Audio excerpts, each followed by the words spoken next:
ইসলাম অরাজনৈতিক দল, আমাদের ইসলাম অরাজনৈতিক দল। তাহলে আবার মাঝে মধ্যে দেখা যায় রাজনৈতিক কথাবার্তা বলে, একটা হলো রাজনৈতিক সমালোচনা করা, একটা হলো ইলেকশনে অংশগ্রহণ করা, যেটা আকাশ কথা ব্যবধান।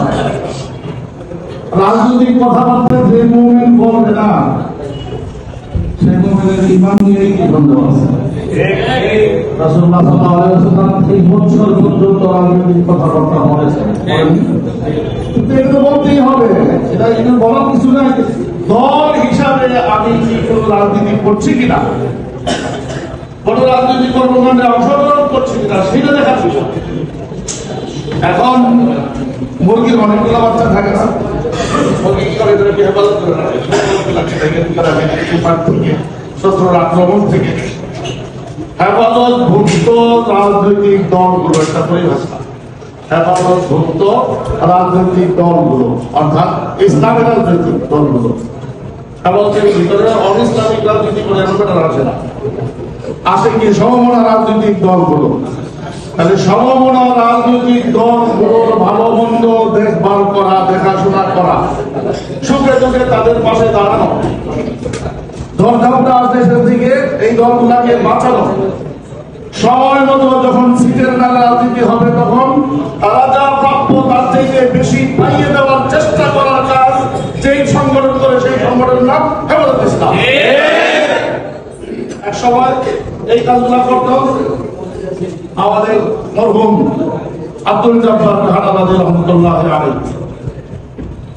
যিনি কি মহাসচিব ছিলেন বাংলাদেশ রেফাতুল মাদারিসিল কাওমিয়া, বাংলাদেশের দীর্ঘদিনের মহাসচিব ছিলেন। কোন সংগঠন যখন আসতো, সে তাসলিমার সুরতে আসো, ফতোয়া বিরোধী আন্দোলনের সুরতে আসো, যে কোনো সুরতে আসলেই উনি আসলাম রহমতুল্লাহ আলাইহি, আবুল কাসিম রহমতুল্লাহ আলাইহি ডাকতেন, আমিনী রহমতুল্লাহ আলাইহি ফোন করে ডাকতেন।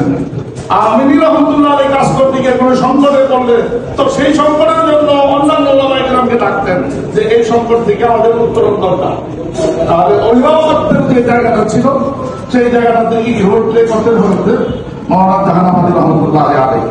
আজকে সেই জায়গায় যারা বসা আছে অথবা যারাই করতেছে তারা নিজেরাই কি হয়ে গেছে, অসুস্থ হয়ে গেছে, সেই নিজেরাই এখন কি এলাজের দরকার, তাদের চিকিৎসা দরকার, এমন হয়ে গেছে না? তাহলে আমরা কি অভিভাবকহীন থাকবো? গোটা বাংলাদেশের মাদ্রাসার কোন অভিভাবক থাকবে না, সেই অভিভাবকত্বের জায়গাটায় রোল প্লে করতে চায় হেফাজতে ইসলাম। আপনার আছে কিনা? যদি রাজনৈতিক কোন কর্মকাণ্ডের মধ্যে গিয়ে সারা কওমি হালকাকে হেফাজত করার প্রশ্ন আসে, তাদের পক্ষ নিয়ে কোন বক্তৃতা দেওয়া, বিবৃতি দেওয়ার প্রশ্ন আসে, কোন ঝুঁকি দেওয়ার প্রশ্ন আসে, সেই প্রশ্নে হেফাজত যারা করবে তারাই এগিয়ে আসবে হেফাজত করতে। আর যারা ঝুঁকি দেখলে পালিয়ে যাওয়ার কোন মানসিকতা থাকে তাদের হেফাজতের দরকার নাই, হেফাজত কখনো তাদেরকে কোনো থাকে।